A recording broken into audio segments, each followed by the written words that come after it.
Hello dear all, welcome to our channel Smart Indian Model School. Smart Indian Model School present Smart Indian EduFun classes. EduFun online classes includes course studies of playgroup to class 12, emotional and communication skills, happiness classes and DIY activities. Hello student, good morning.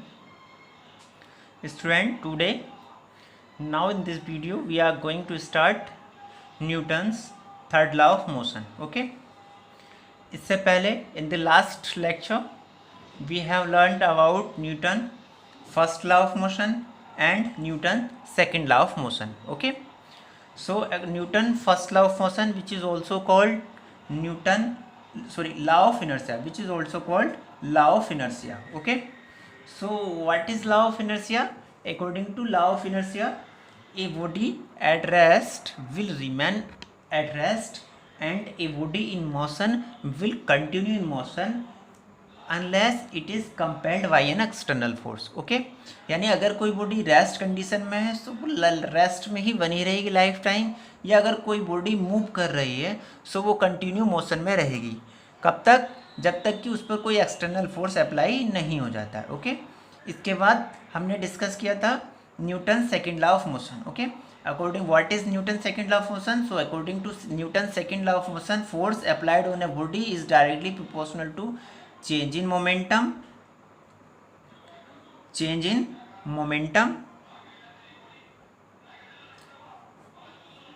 Rate of change of momentum. जहाँ rate of change की बात करते हैं वहाँ पर हम क्या करते हैं? टाइम से डिवाइड करते हैं. Okay, so change in momentum upon time taken. Okay, now today हम डिस्कस करेंगे Newton's third law of motion. Okay, so Newton's third law of motion को हम डिस्कस करने से पहले एक एग्जाम्पल कंसीडर कर लेते हैं. ओके, सपोज कीजिए मेरे पास ये क्या है, एक मासिव ब्लॉक है, यानी m मास का कोई बॉडी है. ओके, हैवी मास कंसीडर कर लें या जैसा भी करें. ओके, m मास का कोई बॉडी है. क्लियर? और ये क्या रखा है? किसी टेबल पर रखा है. कभी कभी आपने देखा होगा जब हम बहुत हैवी मास किसी वीक क्वालिटी की टेबल पर रख देते हैं तो क्या होता है? टेबल ब्रेक हो जाती है ना. लेकिन ऐसा मोस्टली थोड़ी ना होता है. टेबल ब्रेक होने का क्या रीज़न है? कभी टेबल ब्रेक हो जाती है, कभी नहीं होती है. सो इसको इन टर्म्स ऑफ फिजिक्स हम कैसे एक्सप्लेन कर पाएंगे? ओके, सो इसको कैसे एक्सप्लेन करते हैं? सपोज कीजिए ये कोई टेबल है और इस पर m मास की कोई बॉडी रखी हुई है. ओके, सो जब ये टेबल हमने इस पर रखी है तो टेबल का जो वेट होगा दैट इज़ mg, वो क्या होगा? डाउनवर्ड डायरेक्शन में एक टेबल पर क्या करेगा? फोर्स को एक्सर्ट करेगा. जो इसका मास है डाउनवर्ड डायरेक्शन में फोर्स को एक्सर्ट करेगा. ओके, अगर मेरी टेबल कमज़ोर है, यानी टेबल जो है वीक क्वालिटी की है या बहुत ओल्ड हो गई है, कमज़ोरी है कुल मिलाकर के, सो ये क्या करेगी? टेबल को ब्रेक कर देती है. लेकिन अगर टेबल को ब्रेक नहीं कर रही है तब क्या हो रहा है? सो जैसे ही ये m मास का ये जो बॉडी का वेट डाउनवर्ड डायरेक्शन में अप्लाई होता है, सो टेबल क्या करती है? इस पे इक्वल मैग्नीट्यूड का, जितना मैग्नीट्यूड डाउनवर्ड डायरेक्शन में फोर्स अप्लाई हो रहा है उतने ही मैग्नीट्यूड का अपवर्ड डायरेक्शन में एक फोर्स अप्लाई करती है. That is normal action force कहते हैं इसको. क्या कहेंगे? Normal force. ठीक है, ये जो नॉर्मल फोर्स है, जो डाउनवर्ड डायरेक्शन में फोर्स है, उस फोर्स के बिल्कुल डायरेक्टली इक्वल है. सो टू फोर्स हो गए और दोनों क्या हैं? इक्वल हैं. दैट इज़ बैलेंस हैं, अपोजिट डायरेक्शन में है. सो बैलेंस फोर्स है, जैसे हमने बैलेंस फोर्स में कंसीडर किया था. सो बैलेंस फोर्स है, तो मासिव ब्लॉक जो है अब अंडर द बैलेंस फोर्स है.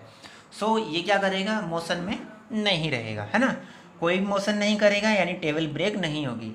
लेकिन अगर क्या होता, ये क्या है? मासिव बॉडी बहुत ज़्यादा हाई है, इसका मास बहुत ज़्यादा लार्ज हो जाता है.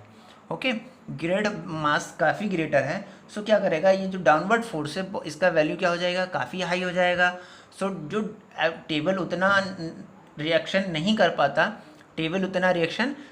पाता, जिसके रिजल्ट में हमको क्या मिलता है?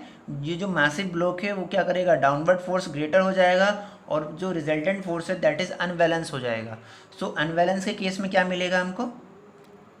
क्या होता है, अनबैलेंस फोर्स के कंडीशन में क्या होता है, बॉडी मोशन कंटिन्यू करती है। Okay, so Newton third law of motion इसी चीज़ को एक्सप्लेन करता है। ये जो फोर्स लग रहा है दैट इज एक्शन हो रहा है, इसके अपोजिट जो नॉर्मल फोर्स क्रिएट हो रहा है दैट इज रिएक्शन हो रहा है। Okay, so according to Newton third law of motion क्या कहता है, Newton third law of motion कहता है whenever one body exert a force, whenever one body exert a force on a second body, on a second body, table पे तो exert कर रहा है हमारा massive block force, whenever one body exert a force on a second body, okay, the second body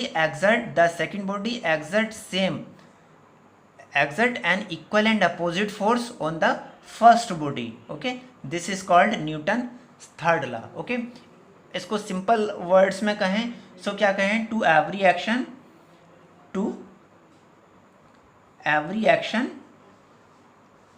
there is equal and opposite reaction. Okay, यानी अगर कहीं पर एक्शन हो रहा है सो उसके इक्वल एंड अपोजिट क्या होता है, रिएक्शन होता है। ओके, तो मोस्टली हमने क्या ऑब्जर्व किया है, मोस्टली जो ऑब्जर्वेशन होती है वो ये होती है, ये जो इक्वल एंड अपोजिट फोर्स तो अप्लाई होते हैं, सो फोर्स तो क्या हो रहे हैं, इक्वल एंड अपोजिट हैं, लेकिन इक्वल तो फोर्स है, फोर्स का मैग्नीट्यूड क्या इक्वल है, लेकिन ऐसा देखा गया है कि both body do not have same acceleration. So ऐसा क्यों होता है, तो हमने लास्ट लेक्चर में डिस्कस किया था, एफ इज इक्वल टू क्या होता है, M A, so A is equal to क्या हो जाएगा, एफ अपॉन एम। सो ऐसा बॉडी जिसका मास हैवी होगा उसका जो एक्सेलरेशन होगा वो क्या होगा, लोअर होगा, है ना, और जो बॉडी जिसका मास लेस होगा उसका जो एक्सेलरेशन होगा वो क्या होगा, ग्रेटर होगा। ओके, सो इसके बहुत ढेर सारे एग्जाम्पल हैं, बहुत ढेर सारे इसके एग्जाम्पल हैं जो Newton's third law of motion को हम कंसीडर कर सकते हैं। ओके, सो कुछ इलस्ट्रेशन हैं न्यूटन्स थर्ड लॉ पर बेस्ड जिसको हम डिस्कस करेंगे। ओके, सबसे पहला इलस्ट्रेशन है how do we walk, how do we walk. Okay, so हम जब वॉक करते हैं सो वो कैसे पॉसिबल होता है, नॉर्मली हम क्या करते हैं कि पैर को उठा देते हैं, आगे रख देते हैं, लेकिन फिजिक्स के टर्म्स में उसको ऐसा एक्सप्लेन नहीं करेंगे। ओके, सो फिजिक्स को हम कैसे, इसमें फिजिक्स को ऐसे कैसे एक्सप्लेन करते हैं, तो when we walk on the ground, mostly जब हम किसी ग्राउंड पे वॉक करते हैं, ओके, सो क्या होता है, then our foot pushes the ground, हमारे फुट क्या करते हैं, ग्राउंड को पुश करते हैं। सो सपोज कीजिए, जैसे अभी मैं एक एग्जांपल आपको पिक्चर्स के थ्रू आपको एक्सप्लेन करता हूँ। जैसे ही सपोज कीजिए ये कोई मैन है ना, ये कोई मैन है और क्या कर रहे हैं, ये ग्राउंड पे क्या कर रहे हैं, वॉक कर रहे हैं। ओके, सो जैसे ही ये अपना इस कदम को रखे हैं, सपोज कीजिए अपने इस फुट को इन्होंने क्या किया है, ग्राउंड पे रखा है, सो ये ग्राउंड पे क्या करते हैं, एक बैकवर्ड डायरेक्शन में फोर्स अप्लाई करते हैं। ठीक है, force on the ground, backward direction में क्या करते हैं, ये फोर्स अप्लाई करते हैं। सो जब ये ग्राउंड पे फोर्स अप्लाई करते हैं, so according to Newton third law of motion equal and opposite direction, equally amount में अपोजिट डायरेक्शन में, फुट से किस डायरेक्शन में फोर्स अप्लाई हो रहा है, बैकवर्ड डायरेक्शन में, है ना। सो ये क्या करेंगे, फॉरवर्ड डायरेक्शन में क्या होगा, एक रिएक्शन होगा, और इक्वल डायरेक्शन में क्या हो जाएगा, बैलेंस फोर्स क्रिएट होगा। उस फोर्स को बैलेंस करने के लिए क्या करते हैं, ये अपना अगर नेक्स्ट कदम क्या करते हैं, आगे को रखना पड़ता है। ओके, सो इसी प्रोसेस से हम क्या करते हैं, मूव करते हैं। मोस्टली क्या देखा होगा कि जब सपोज कीजिए हम क्या किसी ऐसी जगह हैं, किसी स्लिपरी जगह है, या मैं कहूँ किसी आइसलैंड पर है, सो वहाँ पर क्या होता है, ये जो हमें फोर्स अप्लाई करते हैं हम ग्राउंड पे, उसका वैल्यू क्या होता है, अप्लाई नहीं हो पाता है और हमारा पैर स्लिप हो जाता है ना। सो वहाँ पर हमें वॉक करने में प्रॉब्लम आती है। ठीक है, सो ये भी जो वॉक हम करते हैं इसको हम कैसे एक्सप्लेन कर रहे हैं, Newton third law of motion से।